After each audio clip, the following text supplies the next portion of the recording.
que você acha sobre a homossexualidade? Leva à condenação como qualquer outro pecado se não houver arrependimento. Foi o que respondeu o jogador Pepe do Cuiabá na enquete Perguntas sobre Jesus. Vira e mexe, surge um evangélico dizendo que é ex-gay, né? Hoje quem vai falar é um gay que é ex-evangélico. Inclusive é muito comum pessoas da comunidade LGBTQIA+, que tiveram experiências em igrejas cristãs, enfim.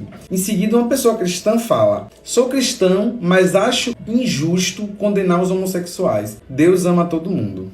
E aí o Pepe responde assim: concordo que Deus é amor, mas a generalização disso nessa geração tem levado muitos ao caminho errado.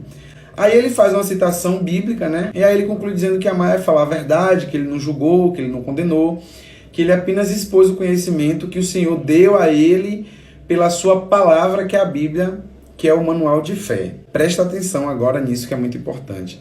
Ele deixa duas citações bíblicas. 1 Coríntios, capítulo 6, versículo 9 ao 11. Vocês não sabem que os perversos não herdarão o reino de Deus?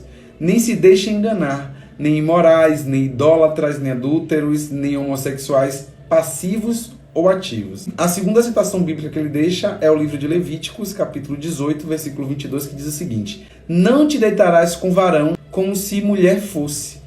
É abominação. Termina o post dizendo que a homossexualidade é pecado, da mesma forma que adulterar, odiar o irmão, enfim. Esse post do jogador gerou uma repercussão muito grande nas redes. E eu quero refletir um pouco sobre isso. Será que é desse jeito aí, como citou o jogador e como fazer outras pessoas por aí? É importante a gente refletir sobre isso, porque esse tipo de discurso tem muitas consequências e gera muito sofrimento às pessoas LGBTQIA+. Além disso, para algumas pessoas, isso justifica a violência e a perseguição contra essa comunidade. O pensamento apresentado por Pepe nesse post é o dos fundamentalistas religiosos, que dizem que querem aplicar a Bíblia ao pé da letra. Só que isso não é verdade. E Jesus nunca falou nada sobre esse tema. Mesmo tendo pessoas naquele tempo que nós poderíamos hoje chamar de LGBTQIA+, diversas inclusive, Jesus nunca falou nada sobre esse assunto. E o que é pecado e qual é o maior pecado é definido por interesse do momento, para exercer algum tipo de controle social. Um jogo de interesses. É por isso que esse mesmo livro de Levíticos que o jogador cita também diz que tocar o cadáver de um porco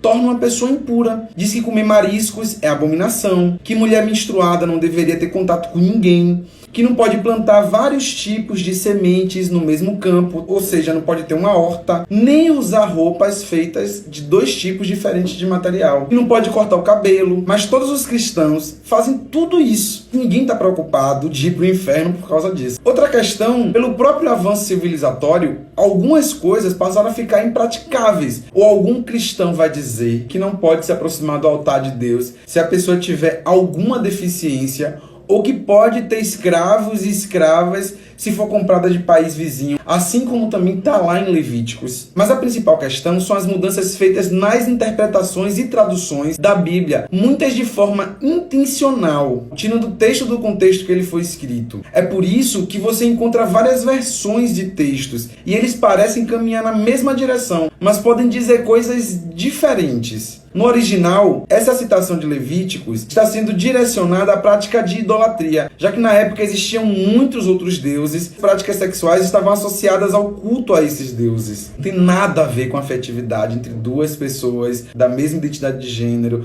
livres e adultas, enfim. Já em 1 Coríntios, a gente vê como a tradução é manipulada com o intuito de influenciar a mente das pessoas. Quando Paulo escreveu essa carta aos Coríntios, não existia o termo homossexuais. Imagine passivos e ativos com o significado que a gente conhece hoje. Percebe como há uma distorção, um desvio mal intencionado? Nessa passagem em Coríntios, aparecem no original duas palavras, malakoi e arsenokoitai, que não há uma conclusão sobre os seus significados.